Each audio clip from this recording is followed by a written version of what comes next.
You guys can't tell me that it's not a bit concerning what's going on with the ex-Virtus.pro roster. Now, 2 times in the past just 1 week alone, we actually have the ex-Virtus.pro roster, mainly Byali and Snax, some others as well you probably would recognize from the Polish CS scene, make up and compose this roster. They've now missed 2 gigantic qualifiers all within the same week. We actually talked about this a few days back. It was Byali and the entire team who forgot to sign in for what could be their biggest qualifier throughout the entire year, eventually for ESL 1 Rio.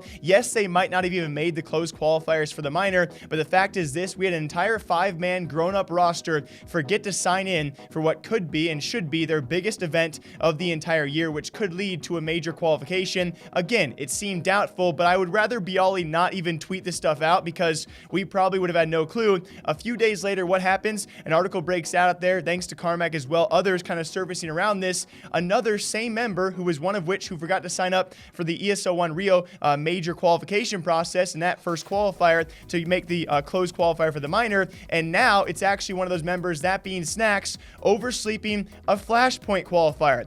Flashpoint CSGO League coming up in 2020, one of the 3 major leagues for CSGO this year, and you have a member who just simply oversleeps.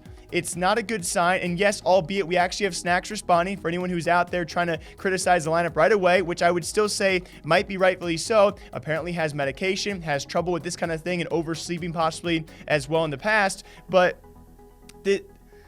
I mean, there are so many solutions, so many fixes around this, and the fact that media outlets now catch on to this, it's not a good look for Polish CS. You guys might be thinking, why do we even care, right? It's the ex-Virtus.pro roster. If that, it's even less than half of the old Virtus plow that we once knew. And whenever we actually have Taz and Neo, by the way, they've announced spearheading a new Polish project. You got to wonder, you think Byali and Snax are going to be on that given this past week of news? You oversleep a qualifier for Flashpoint and you just don't sign up for a qualifier for eventually the major, you know, 2 of your biggest qualifiers this year, I would say, by far, right? You have a chance to qualify for a major CSGO league. You have a chance to qualify for a CSGO major, and you simply you can't set alarms. You don't get the right amount of sleep beforehand. You don't have some sort of system that says, hey guys, we should remember to do this. It just looks extremely immature, and it does not look good at all for these guys. And you got to wonder, going forward, who the Polish CS scene will be represented by, as these guys, they seem to be going out the door. And I say that respectfully so. Of course, what they accomplished in their time,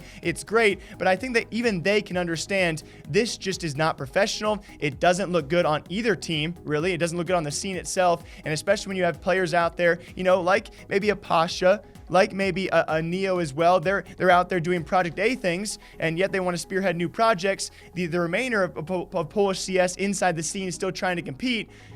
What are they doing? They're just missing everything. It's just so crazy where we are now, right? Think back 3, 4, 5 years, even further back for the glory days of this Virtus.pro roster. And now we have Pasha, super excited about Project A. You know, he's alongside Neo. And I guess if you're going to take Neo and Taz for that half of the roster as well, they want to stick it out in CSGO to spearhead a new project. They also probably, you know, as of right now, won't be at the major, won't be in Flashpoint. Who knows where they'll partake, what organization will sign those guys. So Pasha's out, probably going to Project A to represent that somehow. We have Neo and Taz together, but they're going to do some sort of Polish CS project, which we've seen already a few times, which, you know, quite frankly, let's be honest, has not worked out. We'll see if an organization even wants to risk it on them just for their name and how long their name can last. And then we have Snax and Byali, the remainder of that Power 5, and they're just missing everything.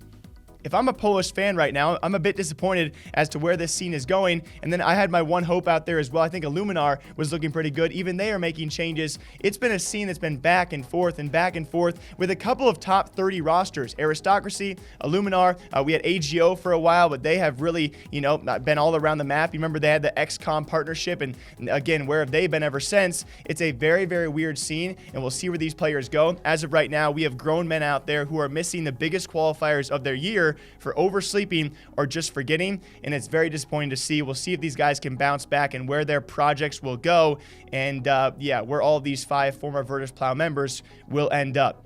Until next time, hope you guys all enjoy. All you CSGO fans, make sure to stop by later. I do have other news to share with you besides all of these grown men doing these weird things. Until next time, take care. I'll see you guys back here sometime soon. Drink your coffee, by the way. I've been drinking mine.